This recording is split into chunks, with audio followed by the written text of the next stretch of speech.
11 ساڵ لەمەوبەر بەدەستی زانایەکی خەمخۆر بە ئاین و نیشتیمان چرای پەیام وەک یەکەمین کەناڵی ئاسمانی ئیسلامی کوردی هەڵکرا. کەناڵێک کە کۆمەڵ ئیسلامی خاوەندارێتی دەکات، بووە بڵندگۆی ئیسلامێکی ڕاست و ڕەسەن و بووە سەکۆیەک بۆ بەرگری لە خەم و ناسۆریەکانی چین و توێژە جیاوازەکان و گەیاندنی ناڕەزاییەکان بە دەسەڵات. بە بڕوای مەسعود عەبدولخالق چاودێری سیاسی، پەیام توانیوێتی ئامانجدارانە لە ڕووی کۆمەڵایەتی و سیاسی و نیشتیمانیەوە ڕۆڵی گرنگ ببینێت لە خزمەتکردن بە کۆمەلگا و توانیوێتی زۆرێک لە چەمک و ئاتاینیەکان ڕاست بکاتەوە.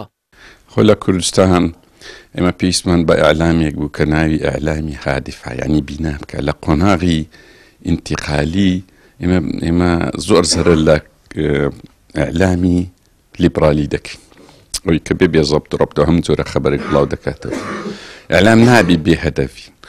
پەیام ئەو دەورە گرنگەی بینی، ینی وەکوری کۆمەڵێک وەزیفەی گرنگی بینی، هەم لەسەر ئاستی نیشتیمانی، هەم لەسەر ئاستی بینای کۆمەڵایەتی و بینای شارستانی.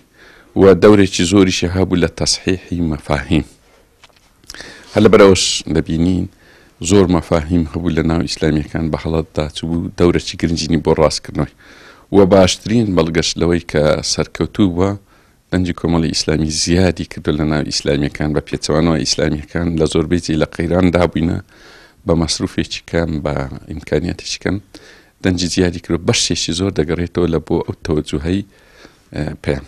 11مین ساڵیادیکردنەوەی پەیام لە دۆخێکی ئەجگار سەخت و دژواری ئابووریدایە کە مەترسی داخستنی لە ئارادایە و هۆکارەکەشی دەگەڕێتەوە بۆ هەڵوێست و سیاسەتی کۆمەڵ ئیسلامی و خودی کەناڵی پەیام کە هەمیشە لەگەڵ هاوار و دەنگی ناڕەزایی شەقام بوون. بە بڕوای زۆرێک لە ڕۆژنامەنووسان پەیام هۆکاری سەرەکی بووە بۆ سەرکەوتنەکانی کۆمەڵ و باوەڕیشیان وایە کۆمەڵ و پەیام دووشتی وابەستن بە یەکەوە و کۆمەڵ ئیسلامی واتە کەناڵی ئاسمانی پەیام.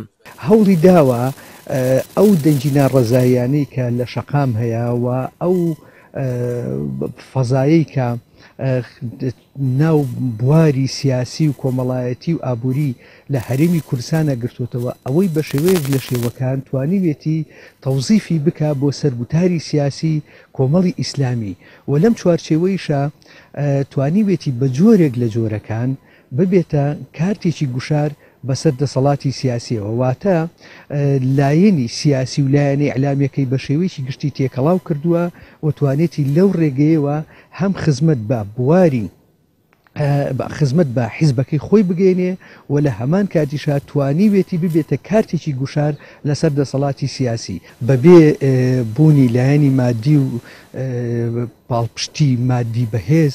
هیچ دەستگایەکی ئەعلامی ناتوانێت درێژە بەکارەکانی خۆی بدا ئەگەر بێت و ئەم دەستگا ئیعلامیە باشترین کادری ئیعلامی لەسەر ئاسی دنیای کاری تیا بکە. بە شێوەیەکی گشتی پەیام و کۆمەڵ ئەتوانین بڵێن کاتێک کە ئەڵی کۆمەڵی ئیسلامی ئەبێ پەیامت لەبیر بێ، کاتێک کە ئەڵی پەیامە بێ کۆمەڵی ئیسلامیت لەبیر بێ، واتە لازم و مەلزومی یەکترن. کۆمەڵی ئیسلامی بەبێ پەیام ناتوانێت درێژە بەخۆی بدا و مەسیری و چارەنووسی وەکو ئەو حیزبانەی تر وا بێ کەناڵی ئیعلامیەکانی خۆیان داخست. خزمەت و گەیاندنی هاوکاری لە ڕێگەی بەرنامەی بەخشین و ڕووماڵی بەردەوامی ناڕەزایی و خۆپیشاندانی مەدەنیانەی مامۆستا و پزیشک و فەرمانبەر و خەڵک بەگشتی و ئاشکراکردنی بەڵگەنامەکانی گەندەڵی و چاودێری وردی دام و دەستگا حکومیەکان و پشتیوانی پێشمەرگە و ڕووماڵکردنی سەرکەوتنەکانیان خەرمانی خزمەتی 11 ساڵەی پەیامن بە پێچەوانەی کەناڵەکانی نزیک لە دەسەڵاتیش بە کەمترین توانای تەکنیکی و مرۆیی، بەڵام بە باوەڕێکی پتەوی ئەخلاقیانە و بەرپرسیارانە بەرامبەر خوا و خەڵک و کۆمەلگا. جەلال محەممەد، کەناڵی ئاسمانی پەیام، سلێمانی.